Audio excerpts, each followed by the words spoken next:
বন্ধুরা, সকালে গেছিলাম পড়াতে, পড়িয়ে এসে জল খাবার খেয়ে নিলাম, তারপরেই বসে পড়েছিলাম পুরো যেটা ঘরোয়া হোমমেড বিরিয়ানি মতন করে দিয়েছি। ছেলে বাবা সব বসে পড়েছে। বলো শরীর কেমন? ভালো আছে, ঠিক আছে।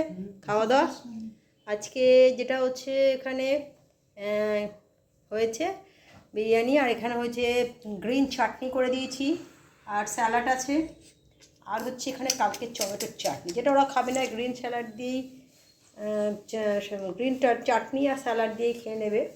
তো চলুন খাওয়া দাওয়াটা করে নিই, তারপর আপনাদের সঙ্গে আবার বিকেলে দেখা হবে। যেটা হচ্ছে যে প্রচণ্ড গরম পড়েছে, গরমটা বেশ নেওয়া যাচ্ছে না, একটু বেশি গরম পড়েছে। তার মধ্যে যেটুকুনি পারলাম করে দিলাম, কারণ কাল থেকে সোমবার প্রত্যেকের কাজে বেরিয়ে পড়বে। হ্যাঁ, ছেলেরও কলেজ আরম্ভ হয়ে যাবে, ওর আবার 6 সেমের কী হচ্ছে, এটা ইন্টারনাল আরম্ভ হয়ে যাচ্ছে। তো চলুন, আর একদম দম পেয়ে মানে দম লাগিয়ে খাটতে আরম্ভ করতে হবে। তাই আজকের দিনটা লাস্ট ছুটি একটু পেয়েছে, তাই চলে এলাম সন্ধেবেলা। আজকে রবিবার দিন, কিন্তু প্রতিবারই বেরোই, কিন্তু আজকে বিকেল থেকে আকাশ গরম গরম করে মেঘ ডাকছে, তার সঙ্গে ভালো মেঘ ডাকছে। আমি বললাম না, তাহলে আর বেরিয়ে লাভ নেই।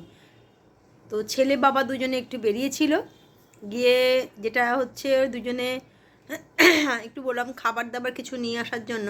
আমি নিজে আমার মতন ঘরে মুড়ি মাখি, সন্ধেবেলা আমি একটু মুড়ি খেতে ভালোই বাসি। আর ছেলের ওর বাবা ফিশ ফ্রাই সবাই দুজনে খেয়ে এসছে, আমারটা নিয়ে এসছে। আমি বললাম ফিশ ফ্রাই খাবো না, আমি মুড়ি ঘরে মেখেছি। তবে কিন্তু এখন আকাশ মেঘ ডাকতে ডাকতে এই সময় এখন হলো কি হঠাৎ বৃষ্টি আরম্ভ হয়ে গেল, তাই না? বাইরে বৃষ্টি পড়ছে, ভালো বৃষ্টি পড়ছে, কিন্তু ওয়েদারটা চেঞ্জ হয়ে গেল, গরম গরম ভাব ছিল। তো ছেলে বাবা দুজনেই তাড়াতাড়ি বাড়ি চলে এলো। আমি বুঝতে পারছি মেঘ ডাকছে, আমি বললাম দেখ বৃষ্টি শুরু হয়ে গেছে, আর এই সময় মেঘ ডাকবে মানে হঠাৎ করে বাজ পড়বে, আর বৃষ্টির কোনো ঠিক নেই, জোরেও হতে পারে আস্তেও হতে পারে।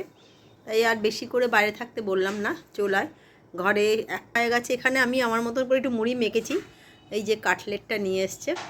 তো সন্ধেবেলা আমি বেশ ভালোই লাগে, ঘরে মুড়ি চানাচুর একটুখানি ছোলা ভিজিয়ে রাখি, ছোলা শসা পেঁয়াজ সব কেটে নিয়ে আমি সন্ধেবেলা আমার মতন করে খাই। জলখাবারে মুড়িটা এটা আগাগোড়াই খেতাম, তবে কোনো দিন যদি চপ আনে তো ভালো, কেন চপ আমি সত্যি করে বলছি ভীষণ ভালোবাসি। খুব একটা ভালো চপ হতে হবে তা না, মাংসের চপ ডিমের চপ না, আমার আলুর চপ হলেই হবে, ঝাল ঝাল আলুর চপ হলেই হবে। আজকে চপ আনতে বারণই কিছুই বলেনি, বলেছি চা খেয়েছি নিয়ে এলো, কিন্তু আমি বলেছিলাম আমি মুড়ি মেখে নিজেই ঘরে খাবো। তোমরা বাইরে দেখছেন বাইরে কিরম মেঘ ডাকছে। তো চলুন মুড়িগুলো গতি করি, মানে খেয়ে নিই, তারপর সন্ধেবেলা আসবো আবার।